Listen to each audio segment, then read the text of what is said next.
So if you want to know who Julian Assange is, for a lot of people it will be enough to know that he rejects totally 9/11 truth. He doesn't like it. He says, those people annoy me.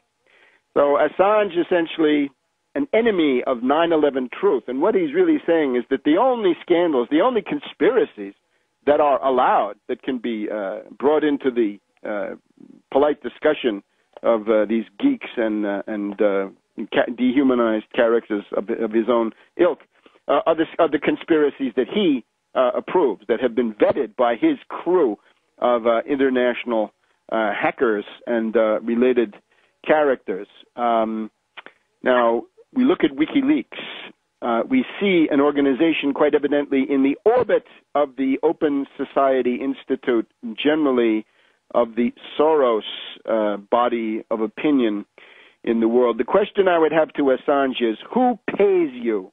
We're told that you live the life of a nomad, that you go across the world living out of a backpack. You show up in airports all over the place. Who pays for this, Julian Assange? Who funds you? Where's the money coming from? Watergate, listen, follow the money. I want to know who pays Assange. It's a very elementary question. How do you get money to buy these expensive tickets?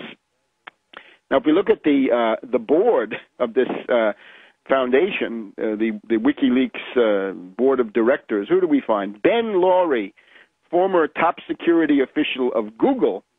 Well, we know that Google comes out of a project funded by In-Q-Tel, the proprietary, launched into the world by the CIA, to keep the U.S. intelligence community at the cutting edge of information technology. We also know that Google, in the meantime, has now practically merged with the National Security Agency.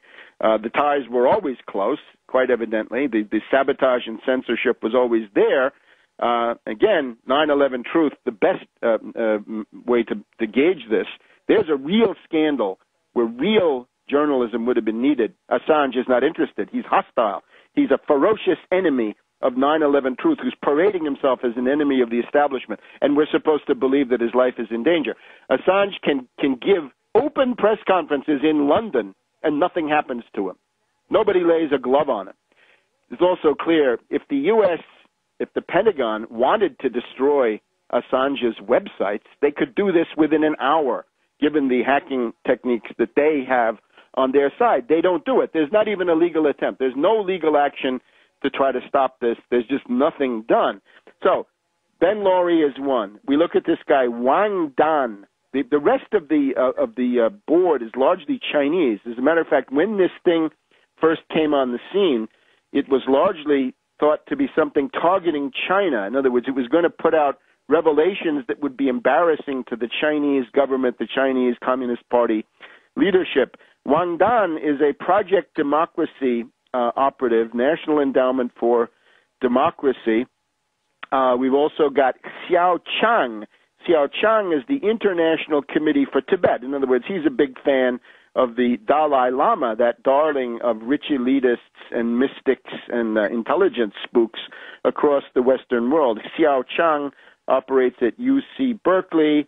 He seems to be part of Radio Free Asia, which is linked to Soros. We've also got this guy on the board, Kam Sit-sang, who is a Tibetan democracy activist. Well, we know what this all amounts to. It's a gaggle of so-called democracy activists, all in the orbit of the U.S. intelligence community, and especially of the Soros wing thereof. And they operate under left cover. This is the indispensable thing. They have to have this Rousseauvian overtone that they're anti-authoritarian and they're fighting big government, I guess you can say.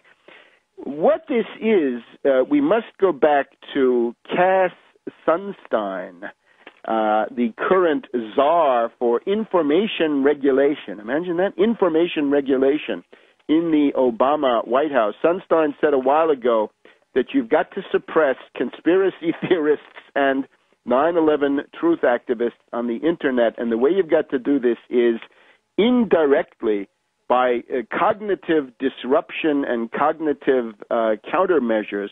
Now, that's not going to be a cigar-chomping, right-wing character saying that 9/11 truth is for traitors, it's going to be something like this. It's going to be something that pushes the 9/11 agenda and any other things to the side and puts in the center the things that the CIA and the intelligence community want to be there, which again is why the Afghan war is hopeless and why we've now got to turn our attention to Iran.